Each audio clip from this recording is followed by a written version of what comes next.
बारिश में भुट्टे के पकौड़े बनाने वाली गरीब नंद भाभी। भैया, आप कहाँ जाने की तैयारी कर रहे हैं? भुट्टे बेचने जा रहा हूँ। पर क्यों? बाहर इतनी तेज बारिश हो रही है, बिजली भी कड़क रही है। आज रहने दो, जब बारिश बंद हो जाए तब चले जाना। शीला, लक्ष्मी, मैं पिछले 3 दिन से घर पर ही बैठा हूँ। अगर ये बारिश कभी नहीं रुकेगी तो मैं क्या काम करना बंद कर दूंगा। और मैं इकलौता इस बारिश में भुट्टे बेचने नहीं जा रहा। और भी बहुत लोग हैं जो इस बारिश में भी काम कर रहे हैं, और घर में खाने को न तो अनाज है और न ही अनाज लाने के लिए पैसे। इसलिए मेरा बाहर जाना बहुत जरूरी है। आप हमारी कभी नहीं सुनते, कभी तो मान लिया कीजिए हमारी बात। इतना बोलकर विपिन अपना भुट्टे का ठेला लेकर उन्हें बारिश में बेचने के लिए चला जाता है। बारिश काफी ज्यादा हो रही थी, बिजली भी कड़क रही थी, पर फिर भी बारिश में खड़े होकर विपिन भुट्टे बेच रहा था। भुट्टे ले लो, भुट्टे, 10 रुपए के भुट्टे। बारिश तेज होने की वजह से आज आसपास लोगों की भीड़ भी कम थी, साथ ही साथ बहुत ही कम दुकान खुली थी, और विपिन भी अपना ठेला लेकर एक दुकान के नीचे खड़ा था ताकि वह बारिश से बचकर भुट्टे बेच सके। पर तभी बारिश में भीगता हुआ एक बच्चा वहां आता है। अंकल, मुझे 2 भुट्टे दे दो। अरे बेटा, तुम इतनी बारिश में भीगते हुए यहाँ मुझसे भुट्टे लेने आए हो? हाँ अंकल, क्योंकि मुझे बारिश में भुट्टे खाना बहुत पसंद है और सामने ही मेरा घर है। मैंने अपने घर की खिड़की से सुबह से देख रहा हूँ आप यहाँ बारिश में खड़े होकर भुट्टे बेच रहे हैं, पर कोई भी भुट्टे लेने आपसे नहीं आ रहा। इसलिए मैंने सोचा कि क्यों ना आज मैं ही आपसे भुट्टे ले लूँ। हाँ बेटा, क्यों नहीं, पर तुम मेरी जगह पर खड़े हो जाओ। मुझे तुम्हारी जगह पर खड़े होकर भुट्टे सेकने हैं। और वैसे भी तुम भीग रहे हो, तुम्हें छाता लेकर आना चाहिए था। चलो इधर आ जाओ। विपिन उस बच्चे को अपनी जगह खड़ा कर देता है ताकि वह बच्चा बारिश में गीला ना हो सके, और खुद बारिश में भीगकर दूसरी साइड खड़े होकर भुट्टे सेकने लगता है। पर तभी आसमान में बिजली कड़कती है और वह बिजली टूटकर विपिन के ऊपर गिर जाती है। जैसे ही विपिन के ऊपर बिजली गिरती है, वह जमीन पर गिरकर बेहोश हो जाता है और आसपास के सभी लोग वहां जमा हो जाते हैं। अरे देखो, लगता है इस आदमी के ऊपर बिजली गिर गई है। अरे, इसे तो मैं जानती हूँ, ये तो विपिन है। भाई साहब, जल्दी से इन्हें अस्पताल लेकर चलो, जब तक मैं इसकी बहन और बीवी को बता कर आती हूँ। अब कुछ लोग मिलकर विपिन को सरकारी अस्पताल ले जाते हैं, और वह औरत लक्ष्मी और शीला को अस्पताल लेकर जाती है, जहाँ डॉक्टर लक्ष्मी और शीला से कहते हैं, वो तो अच्छा हुआ कि बिजली ज्यादा तेज नहीं गिरी, बस इनके शरीर को छू कर गई है, वरना इनकी जान बचा पाना मुश्किल था। पर बिजली गिरने की वजह से इनके शरीर का एक हिस्सा पैरालाइज हो चुका है। अब ये खुद कुछ नहीं कर सकते। डॉक्टर, क्या दवाई से भी अब मेरे भैया ठीक नहीं होंगे? क्या अब पूरी जिंदगी मेरे भैया को इसी तरह से जीना होगा? कुछ कह नहीं सकते, क्योंकि ऐसे केस में अक्सर लोग दवाई पर ठीक हो जाते हैं, पर कई बार तो इंसान को पूरी जिंदगी अपनी इसी तरह बितानी पड़ती है। मैं तो आप लोगों से बस यही कह सकता हूं कि जितना हो सके उतना विपिन जी पर ध्यान दीजिए। हे भगवान, ये क्या हो गया?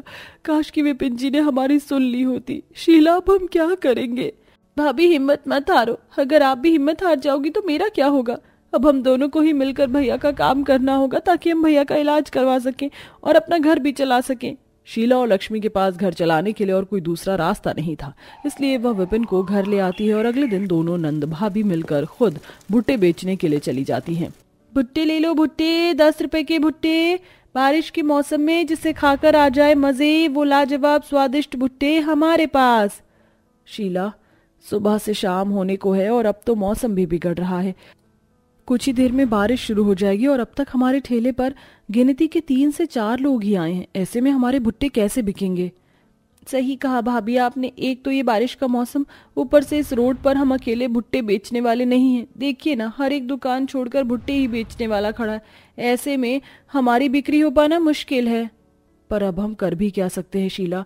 चलो घर चलते हैं। विपिन जी की दवाई का समय हो गया और वो सुबह से घर पर अकेले हैं, और कुछ ही देर में बारिश भी शुरू हो जाएगी। इससे पहले कि बारिश हो, हमें घर जाना चाहिए। इतना बोलकर लक्ष्मी, शीला जैसे ही अपने भुट्टे का ठेला लेकर घर जाती हैं, तेज बारिश होने लगती है। घर आकर लक्ष्मी देखती है कि घर में बस थोड़ा सा आटा और बेसन ही रखा है, जिससे ना तो रोटी बन सकती थी और ना ही बेसन से कुछ और। राशन पूरी तरह से खत्म हो गया और आज सुबह से शाम तक सिर्फ 40 रुपए की ही कमाई हो पाई है, और बाहर बारिश भी होने लगी। अब मैं क्या करूं? भाभी, आप सिर्फ भैया के लिए खाना बना दो, हम दोनों पानी पीकर सो जाएंगे। पर भैया को तो दवाई खानी है और डॉक्टर ने कहा है कि हमें भैया का खास तौर पर ध्यान रखना है। शीला, मैं बहुत अच्छे से जानती हूँ तुम भूख बिल्कुल बर्दाश्त नहीं कर सकती, तुम पानी पीकर रात नहीं गुजार पाओगी, इसलिए मेरे पास एक आइडिया है। मैंने इन थोड़े बेसन और थोड़े आटे में भुट्टा मिलाकर इनके पकौड़े बना देती हूँ, इससे हम तीनों का ही पेट भर जाएगा। इतना बोलकर लक्ष्मी कुछ भुट्टे छील लेती है और उनके दाने छुड़ाकर एक कटोरे में रख लेती है और उसमें थोड़ा सा आटा, बेसन, नमक, लाल मिर्च पाउडर डालकर चटपटे पकौड़े बनाती है। अच्छा हुआ जो बारिश होने से पहले हम घर आ गए। अच्छा ये लो शीला, ये पकौड़े खा लो और पानी पी लो, इससे तुम्हारा पेट भर जाएगा। भाभी मैंने आज से पहले ना तो कभी भुट्टे के पकौड़े सुने हैं और ना ही देखे हैं, पर आपने तो कितनी आसानी से भुट्टे के पकौड़े बना दिए हैं और ये देखने में भी काफी स्वादिष्ट लग रहे हैं। शीला, ये सब देखने में ही स्वादिष्ट नहीं लग रहे हैं बल्कि खाने में भी बहुत टेस्टी हैं और थोड़े से ही पकौड़े खाने से तुम्हारा पेट भी अच्छे से भर जाएगा। शादी से पहले माँ जब भी घर में भुट्टे लेकर आती थी तो मैं उनके लिए भुट्टे के पकौड़े बनाती थी, क्योंकि मेरी माँ को भुट्टे के पकौड़े बहुत पसंद थे। और तुम्हें पता है शीला, अगर तुम इस पर चाट मसाला डालकर इसे रेड सॉस के साथ खाओगी तो ये पकौड़े और भी अच्छे लगेंगे। शीला भुट्टे के पकौड़े खाना शुरू करती है और लक्ष्मी पहले अपने पति को पकौड़े खिलाकर उसे दवाई खिलाती है और फिर खुद खाने के लिए बैठती है। अब जैसे ही लक्ष्मी पहला पकौड़ा खाती है वैसे ही शीला लक्ष्मी से कहती है, भाभी ये तो बिना चाट मसाले और रेड सॉस की भी अच्छा लग रहा है। भाभी आपके पास इतना अच्छा टैलेंट था और आपने मुझे बताया भी नहीं। इसमें बताना क्या था, और ऐसा भी कोई टैलेंट नहीं है जिससे हम अपना बिजनेस शुरू कर सकें। ये तो एक ऐसा खाना है जिसे मजबूरी में खाना पड़ता है। नहीं भाभी, इसे मजबूरी मत बोलो, क्योंकि लोग इसे शौक से खाएंगे। भाभी हमारे रोड पर कोई भी पकौड़े नहीं बेचता, और आप सोचो जब लोग भुट्टे के पकौड़े के बारे में सुनेंगे तो कितने हैरान होंगे। हमारे पास ग्राहकों की भीड़ लग जाएगी और हमारे पास 40 रुपए अब भी रखे हैं। हम कल सुबह इन पैसों से चाट मसाला और रेड सॉस ले लेंगे और फिर आप इसी तरह से पकौड़े बनाकर बेचना। देखना हमारे पकौड़े पूरे गांव में मशहूर हो जाएंगे। तुम शायद सही कह रही हो शीला, हमें एक बार भुट्टे के पकौड़े बेचकर देखना चाहिए, पर अभी भी एक समस्या है। कैसी समस्या? हमारे पास आटा और बेसन नहीं है। जो भी आटा और बेसन था उसके मैंने अभी पकौड़े बना दिए और 40 रुपए में इतना सामान नहीं आ पाएगा।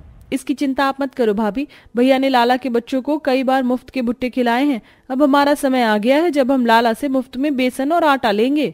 शीला और लक्ष्मी अपने भुट्टे के पकौड़े बेचने की पूरी तैयारी कर लेती हैं और अगले दिन लाला की दुकान पर जाकर थोड़ा सा आटा और बेसन उधार ले लेती हैं और 40 रुपए में चाट मसाला और रेड सॉस ले लेती हैं और मार्केट में भुट्टे के पकौड़े बनाकर बेचना शुरू करती हैं।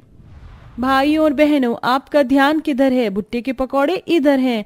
लो जी, आ गए आपके मोहल्ले में गर्मा गर्म भुट्टे के पकौड़े। बारिश के लुत्फ उठाओ और भुट्टे के पकौड़े खाओ। अरे वो देखो, उधर वो दो लेडीज भुट्टे के पकौड़े बेच रही हैं। मैंने आज से पहले कभी भी भुट्टे के पकौड़े नहीं खाए। चलो एक बार उनकी दुकान पर चलकर ट्राई करते हैं। हाँ हाँ, क्यों नहीं, मैंने भी आज से पहले कभी भुट्टे के पकौड़े नहीं खाए। भुट्टे के पकौड़े सुनते ही वहां भीड़ जमा हो जाती है और सब बारिश के मौसम में भुट्टे के पकौड़े का स्वाद लेकर खाते हैं। तभी एक औरत लक्ष्मी और शीला से कहती है, अरे बेटा, तुम दोनों तो बहुत अच्छे भुट्टे के पकौड़े बनाकर बेच रही हो, पर तुम्हें इसे यहाँ की मार्केट में नहीं बल्कि टूरिस्ट प्लेस पर बेचना चाहिए। जहाँ टूरिस्ट ज्यादा तादाद में आते हैं वहाँ तुम्हारी कमाई अच्छी होगी। पर आंटी, वहाँ पर तो सब कुछ बहुत महंगा होता है और हम गरीब नंद भाभी को वहाँ कोई ठेला क्यों लगाने देगा? अरे बेटा, वहाँ खुद का कॉफी शॉप है मेरा। अगर तुम चाहो मेरे साथ बिजनेस कर सकती हो। हमारे कॉफी शॉप में तुम अपने भुट्टे के पकौड़े बेचना और मैं अपनी कॉफी बेचूंगी। तुम्हारा जो भी प्रॉफिट होगा तुम उसका 2% दे देना। इस तरह तुम्हारा भी फायदा होगा और मेरा भी।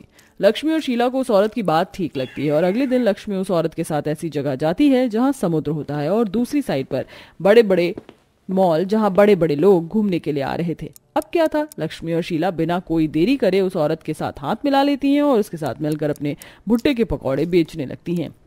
क्या तुम मेरे लिए एक प्लेट भुट्टे के पकौड़े लगा सकती हो? हाँ सर, आप बस मुझे 10 मिनट दीजिए, अभी आपका ऑर्डर तैयार हो जाएगा। इस तरह देखते ही देखते दोनों नंद भाभी विपिन का इलाज करवाती हैं और अपने छोटे से घर को एक अच्छे से घर में तब्दील कर लेती हैं और एक नई सक्सेस को छूती हैं।